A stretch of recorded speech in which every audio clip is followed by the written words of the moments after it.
ಎಲ್ರಿಗೂ ನಮಸ್ಕಾರ.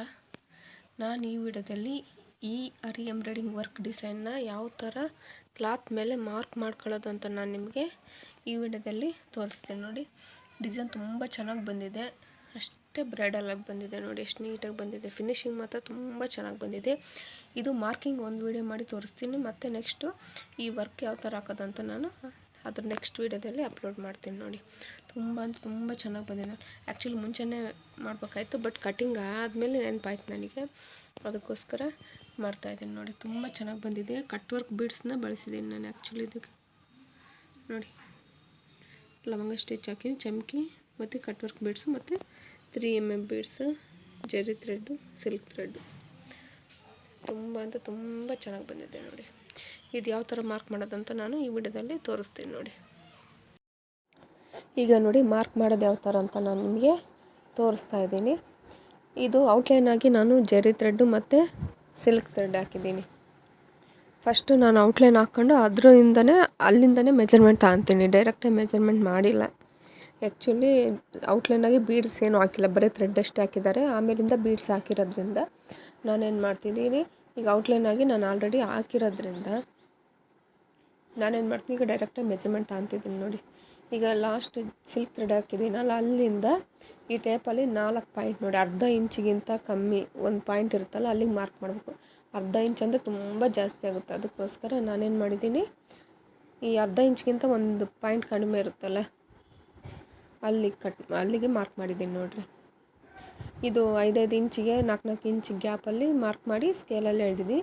ಈ ಥರ ಕೆಳಗಡೆ ರೌಂಡ್ ಶೇಪ್ ಬರುತ್ತಲ್ಲ, ಅಲ್ಲಿ ಏನು ಮಾಡಿದ್ದೀನಿ ಏನಂದರೆ ನಾನು ಕರ್ವ್ ಸ್ಕೇಲ್ ತಗೊಂಡು ಬಳಸಿದ್ದೀನಿ. ನೋಡಿರಿ, ಈ ಥರ ಕರ್ವ್ ಸ್ಕೇಲ್ ಯೂಸ್ ಮಾಡಿ ನಾನು ಇದನ್ನ ಮಾರ್ಕ್ ಮಾಡಿದ್ದೀನಿ. ಈಗ ಸ್ಟ್ರೈಟ್ ಆದರೆ ಸ್ಕೇಲ್ ಇಟ್ಕೊಂಡು ಹಾಕ್ಬಿಡ್ಬೋದು, ಇಲ್ಲ ಟೇಪಲ್ಲಿ ಇಟ್ಕೊಂಡು ಹಾಕ್ಬಿಡ್ಬೋದು. ಬಟ್ ಈ ಥರ ರೌಂಡ್ ಶೇಪ್ ಬಂದಾಗ ಕರ್ವ್ ಸ್ಕೇಲ್ ಬಳಸಿದರೆ ತುಂಬ ಈಸಿ ಆಗುತ್ತೆ. ನೋಡಿ, ಮತ್ತು ನೀಟಾಗಿ ಫಿನಿಶಿಂಗ್ ಬಂದುಬಿಡುತ್ತೆ, ಎಲ್ಲೂ ಸ್ವಲ್ಪನೂ ವ್ಯತ್ಯಾಸ ಆಗೋದಿಲ್ಲ. ಅದಕ್ಕೋಸ್ಕರ ಇದು ತುಂಬ ಉಪಯೋಗ ಆಗುತ್ತೆ. ನೋಡಿರಿ, ಕರ್ವ್ ಸ್ಕೇಲ್ ಒಂದಿದ್ರೆ ಸಾಕು, ಎಂಬ್ರಾಯ್ಡಿಂಗ್ ವರ್ಕ್ ಮಾಡೋರ್ಗೂ ಯೂಸ್ ಆಗುತ್ತೆ ಮತ್ತು ಬ್ಲೌಸ್ ಸ್ಟಿಚಿಂಗ್ ಮಾಡೋರ್ಗೂ ಯೂಸ್ ಆಗುತ್ತೆ. ನೋಡಿ, ಇದು ತುಂಬ ಬೆನಿಫಿಟ್ ಇರ್ತಕ್ಕಂಥ ಕರ್ವ್ ಸ್ಕೇಲ್ ಇದು.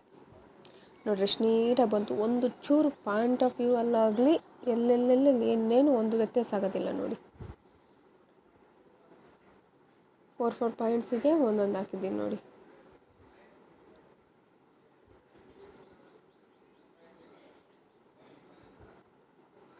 ಒಟ್ಟು ಕರು ಈಗ ಸರ್ಕಲ್ ಶೇಪ್ ಬರೋವರೆಗೂ ಹಿಂಗೆ ಹಾಕಿದ್ದೀನಿ. ಆಮೇಲೆ ಸ್ಕೇಲಲ್ಲೇ ಡೈರೆಕ್ಟಾಗಿ ಹಾಕಿದ್ದೀನಿ.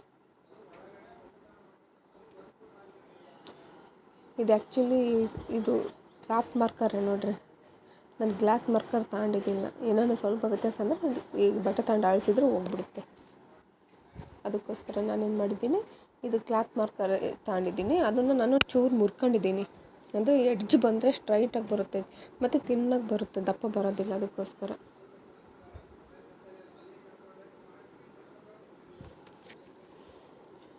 ನಿಮಗೆ ಅರ್ಥ ಆಗಲಿ ಅಂತ ಎಲ್ಲ ಕಂಪ್ಲೀಟಾಗಿ ತೋರಿಸ್ತಾ ಇದ್ದೀನಿ. ನೋಡಿ, ತುಂಬ ಚೆನ್ನಾಗಿ ಬಂದಿದೆ ಡಿಸೈನ್ ಮಾತ್ರ. ಇದು ಮಾರ್ಕ್ ಮಾಡೋದು ತೋರಿಸಿದ್ದೀನಿ, ಮತ್ತು ನಾನು ನೆಕ್ಸ್ಟು ವರ್ಕ್ ಮಾಡೋದನ್ನ ಅಪ್ಲೋಡ್ ಮಾಡ್ತೀನಿ. ನೋಡಿ, ಇದು ಪೂರ್ತಿಯಾಗಿ ನಾನು ಕರ್ವ್ ಎಳೆಯೋಕ್ಕಾಗಲ್ಲ, ಯಾಕಪ್ಪ ಅಂದರೆ ಸ್ವಲ್ಪ ಮೇಲ್ಗಡೆ ಸ್ವಲ್ಪ ಇದು ಬರುತ್ತೆ. ಅದಕ್ಕೋಸ್ಕರ ಅಷ್ಟಕ್ಕೆ ಮಾತ್ರ ಹೇಳ್ಕೊಂಡಿದ್ದೀನಿ. ಅಲ್ಲಿ ಕರ್ವ್ ಸ್ಕೇಲ್ನ ಎಲ್ಲ ಆ್ಯಂಗಲ್ನಲ್ಲೂ ಯೂಸ್ ಮಾಡ್ಬೋದು. ನೋಡಿ, ಇದನ್ನ ತೀರಾ ಹತ್ತಿರ ರೌಂಡ್ ಆದರೆ ಕಡಿಮೆ ರೌಂಡ್ ತೆಗಿಬೇಕಂದ್ರೆ ಈ ಕಡೆ, ಮತ್ತು ಜಾಸ್ತಿ ರೌಂಡ್ ಬೇಕಂದರೆ ಈ ಕಡೆನೂ ಯೂಸ್ ಮಾಡ್ಬೋದು. ಇದು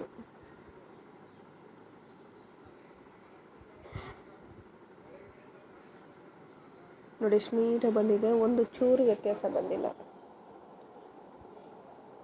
ಈಗ ರೌಂಡ್ ಸರ್ಕಲ್ ಶೇಪ್ ಮುಗೀತು. ಈಗ ಸ್ಟ್ರೈಟ್ ಲೈನಾಗಿ ಹಾಕಿ ತೋರಿಸ್ತಾ ಇದ್ದೀನಿ. ನೋಡಿ,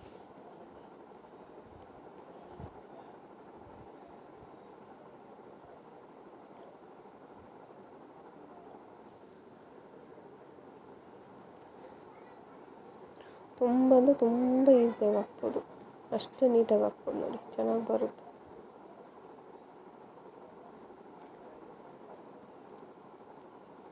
ಮಾರ್ಕ್ ಮಾಡೋದನ್ನ ನೀಟಾಗಿ ಕಲಿಬೇಕಾಗುತ್ತೆ.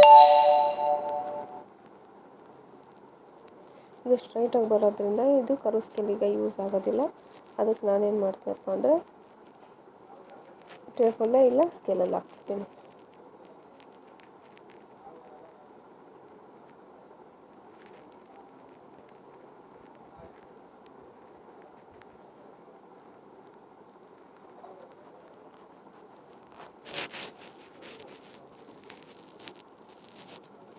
ನೋಡಿರಿ ಎಷ್ಟು ನೀಟಾಗಿ ಬರ್ತದೆ.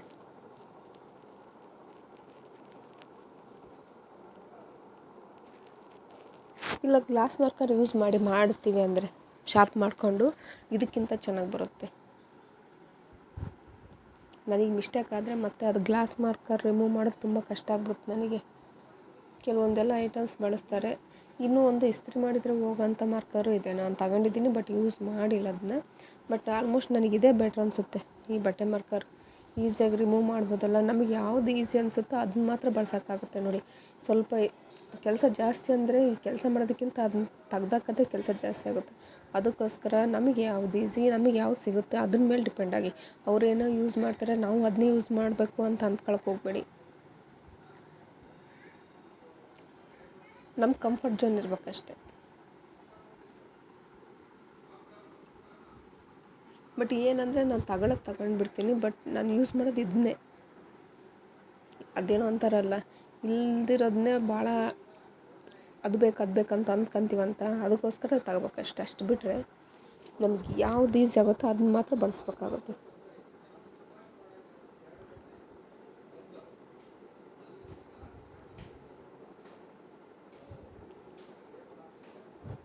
ಅರ್ಧ ಇಂಚಿಗಿಂತ ಕಡಿಮೆ ಮಾಡಿ, 1/4 ಇಂಚಿಗಿಂತ ಜಾಸ್ತಿ ಇರಲಿ.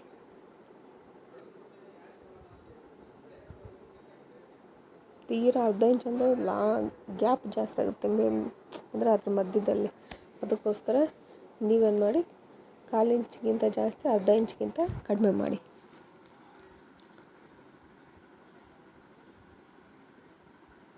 ಈಗ ಲಾಸ್ಟ್ ನೋಡಿ, ಇನ್ನೊಂದು ಚೂರಿದೆ, ಅದನ್ನ ಮುಗಿಸ್ಬಿಟ್ರೆ ಮುಗಿಯುತ್ತೆ.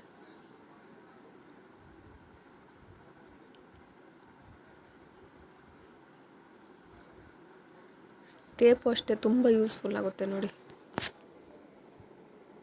ಸ್ಕೇಲ್ ಇಲ್ಲಪ್ಪ ಅಂದರೂ ಲೈನ್ ಹಿಡಿಯೋದಕ್ಕೆ ತುಂಬ ಈಸಿ ಆಗುತ್ತೆ.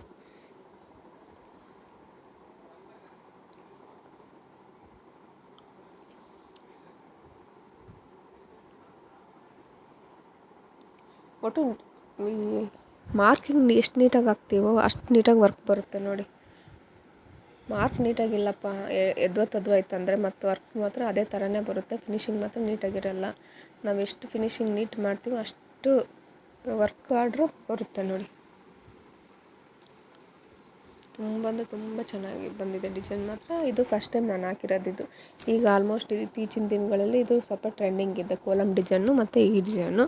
ಕೋಲಮ್ ಡಿಸೈನ್ ಆಲ್ರೆಡಿ ಅಪ್ಲೋಡ್ ಮಾಡಿದ್ದೀನಿ, ನೆಕ್ಸ್ಟ್ ಈ ಡಿಸೈನ್ ಹಾಕಿದ್ದೀನಿ. ನೆಕ್ಸ್ಟ್ ಇನ್ಯಾವ ಡಿಸೈನ್ ಹಾಕಿದ್ರು ಅವನ್ನೆಲ್ಲ ಅಪ್ಲೋಡ್ ಮಾಡ್ತೀನಿ. ಬಟ್ ಕೆಲವೊಂದು ಸಲ ಏನಾಗುತ್ತೆ, ವರ್ಕ್ ಬ್ಲೌಸ್ ಜಾಸ್ತಿ ಬಂದಾಗ ಏನಾಗುತ್ತೆ, ನಾವು ಅಂಥ ಟೈಮಲ್ಲಿ ನಾನೇನು ಮಾಡ್ತೀನಿ ಅಂದರೆ ಅಪ್ಲೋಡ್ ಮಾಡೋದು ಸ್ವಲ್ಪ ಡಿಲೇ ಆಗುತ್ತೆ ಅಷ್ಟೇ. ಈಗ ಅಲ್ಲಿ ಸರ್ಕಲ್ ಶೇಪ್ ಬಂದಿತ್ತಲ್ವ ಲವಂಗ ಸ್ಟಿಚ್ಚು, ಅವಕ್ಕೆ ನಾನು ಕಾಯಿನ್ ತಗೊಂಡಿದ್ದೀನಿ, 1 ರೂಪಾಯಿ ಕಾಯಿನ್ ತೊಗೊಂಡಿದ್ದೀನಿ ನೋಡಿ ನಾನು. ಇದಕ್ಕೆ ನಾನು ಈ ಕ್ಲಾತ್ ಮಾರ್ಕರ್ ತಗೊಂಡಿಲ್ಲ, ಯಾಕಂದರೆ ಅದು ಔಟ್ಲೈನ್ ಸರ್ಕಲ್ ಹಾಕೋದಕ್ಕೆ ತುಂಬ ದೊಡ್ಡದು ಬಂದುಬಿಡುತ್ತೆ. ಅದಕ್ಕೋಸ್ಕರ ನಾನೇನು ಮಾಡ್ತೀನಿ, ಗ್ಲಾಸ್ ಮಾರ್ಕರ್ ತೊಗೊಂಡಿದ್ದೀನಿ ನೋಡಿ. ಕರೆಕ್ಟಾಗಿ ಸೆಂಟ್ರಿಗೆ ನಾನು ಬ್ಯಾಕು ಹಿಂದ್ಗಡೆ 3 ಸರ್ಕಲ್ ಹಾಕೋದ್ರಿಂದ ಸೆಂಟ್ರ್ ಪಾಯಿಂಟ್ ಎಲ್ಲಿಗೆ ಬರುತ್ತೆ ಅಂತ ನೋಡಿಕೊಂಡು ಅದರ ನೀಟಿಗೆ ಕೆಳಗಡೆ ಹಾಕ್ಕೋಬೇಕಾಗುತ್ತೆ ನೋಡಿ.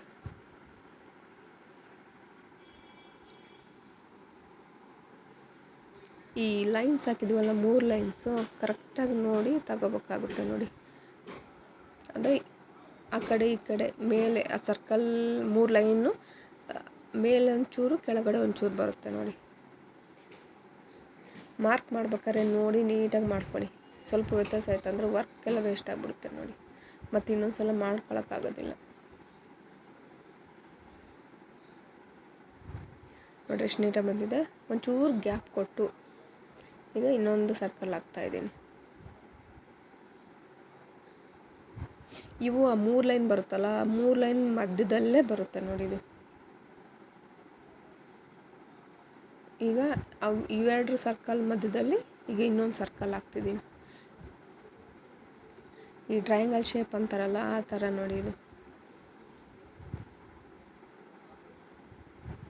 ನೀಟಾಗಿ ಇಟ್ಕೊಂಡು ಹಾಕಿ ನೋಡಿರಿ ಎಷ್ಟು ನೀಟಾಗಿ ಬಂತು. ಇಷ್ಟೇ ಸಿಂಪಲ್ಲಾಗಿ ಯಾರು ಬೇಕಾದರೂ ಮಾಡ್ಬೋದು ನೋಡಿರಿ. ಇವು ಆಲ್ರೆಡಿ 3 ಹಾಕಿದ್ದೀನಿ. ಇದು ಮೆಜರ್ಮೆಂಟು ಭುಜದಿಂದ 4 ಇಂಚ್ ತೊಗೊಂಡಿದ್ದೀನಿ ನೋಡಿ. ಮತ್ತು ಈ ಭುಜದಿಂದ ನಾನು 4 ಇಂಚ್ ಮೆಜರ್ಮೆಂಟ್ ತಗೊಂಡು ಸರ್ಕಲ್ ಹಾಕ್ತಾಯಿದ್ದೀನಿ. ಇದು ನಾನು ಅದೇ ಇದರಲ್ಲಿ ಹಾಕಕ್ಕೆ ಹೋದೆ, ಸ್ವಲ್ಪ ದೊಡ್ಡದು ಚಿಕ್ಕದು ಬಂದಂಗಾಯಿತು. ಅದಕ್ಕೋಸ್ಕರ ನಾನು ಗ್ಲಾಸ್ ಮಾರ್ಕರ್ ಯೂಸ್ ಮಾಡ್ತಾಯಿದ್ದೀನಿ ನೋಡಿ. ಇದು ಭುಜದಿಂದ ಕೆಳಗಡೆ ಅಳತೆ ಮಾಡಿದ್ದೀನಿ. ಎರಡು ಸೇಮ್ ಬರಬೇಕಾಗಿರೋದ್ರಿಂದ ಮೆಜರ್ಮೆಂಟ್ ಮಾಡ್ಕೋಬೇಕಾಗುತ್ತೆ. ಈ ಭುಜದಿಂದ ಕೆಳಗಡೆಗೆ 4 ಸೆಂಟಿಮೀಟ್ರ್ ಮೆಜರ್ಮೆಂಟ್ ತಗೊಂಡು ಅಲ್ಲಿಂದ ಸರ್ಕಲ್ ಹಾಕಿದ್ದೀನಿ ನೋಡಿ.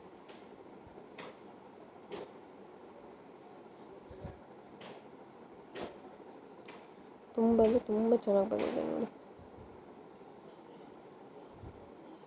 ಇವೆರಡರ ಮಧ್ಯದಲ್ಲೇ ಬರಬೇಕಾಗುತ್ತೆ. ಈಗ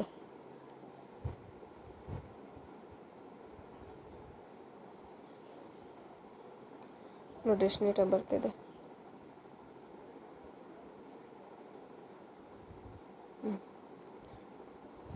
ಕರೆಕ್ಟಾಗಿ ಮೆಜರ್ಮೆಂಟ್ ತಗೊಂಡು ಹಾಕಿದ್ದೀನಿ ನೋಡಿರಿ. ₹1 ಕಾಯಿನಿಂದನೂ ನಾವು ಎಂಬ್ರಾಯ್ಡಿಂಗ್ ವರ್ಕ್ ಡಿಸೈನ್ ಮಾರ್ಕ್ ಮಾಡ್ಬೋದು ಅಂತ ಗೊತ್ತಾಯ್ತು ಈಗ ನೋಡಿರಿ. ಈಗ ಎಷ್ಟು ನೀಟಾಗಿ ಬಂದಿದೆ. ಔಟ್ಲೈನ್ ಹಾಕಿದ್ದೀನಿ, ಅದ್ರ ಜೊತೆಗೆ ಈ ಥರ 3 ಹಾಕಿದ್ದೀನಿ ನೋಡಿ. ಇದು ಎಲ್ಲ ಸ್ಲೀವ್ಸಿಗೂ ಅಷ್ಟೇ, ಫ್ರಂಟ್ ಅಷ್ಟೇ ಸೇಮ್ ಇದೆ ಮೆಜರ್ಮೆಂಟಲ್ಲೇ ತೊಗೊಂಡಿದ್ದೀನಿ. ಈ ಮಾರ್ಕಿಂಗು ನೋಡಿ ಇಲ್ಲಿ ತೋರಿಸ್ತಾ ಇದ್ದೀನಿ ನೋಡಿ. ಕರೆಕ್ಟ್ 4 ಇಂಚಿಗೆ ಸರ್ಕಲ್ ಸ್ಟಾರ್ಟ್ ಆಗುತ್ತೆ. ಈ ಕಡೆಯೂ ಅಷ್ಟೇ 4 ಇಂಚಿಗೆ ಸರ್ಕಲ್ ಸ್ಟಾರ್ಟ್ ಆಗುತ್ತೆ ನೋಡಿ. ಮೆಜರ್ಮೆಂಟ್ ಕರೆಕ್ಟಾಗಿರಲಿ, ಸ್ವಲ್ಪನೂ ವ್ಯತ್ಯಾಸ ಆಗೋದು ಬೇಡ. ಯಾಕಂದರೆ ನೋಡೋರು ಕೆಲವು ಕಣ್ಣಲ್ಲಿ ತಳ್ಳಿ ಕಂಡುಹಿಡಿತಾರೆ ಮೆಜರ್ಮೆಂಟ್ ಸರಿ ಇದೆಯೋ ಇಲ್ಲ ಅಂತ. ಅದಕ್ಕೋಸ್ಕರ ಇದು ಸ್ಟ್ರೈಟಾಗಿ ಬಂದಿದೆ ನೋಡಿ. ಈ ಮಾರ್ಕಿಂಗ್ ಏನಾದರೂ ನಿಮಗೆ ಇಷ್ಟ ಆದರೆ ವಿಡಿಯೋನ ಲೈಕ್ ಮಾಡಿ, ಶೇರ್ ಮಾಡಿ, ಸಬ್ಸ್ಕ್ರೈಬ್ ಮಾಡಿ. ಧನ್ಯವಾದಗಳು.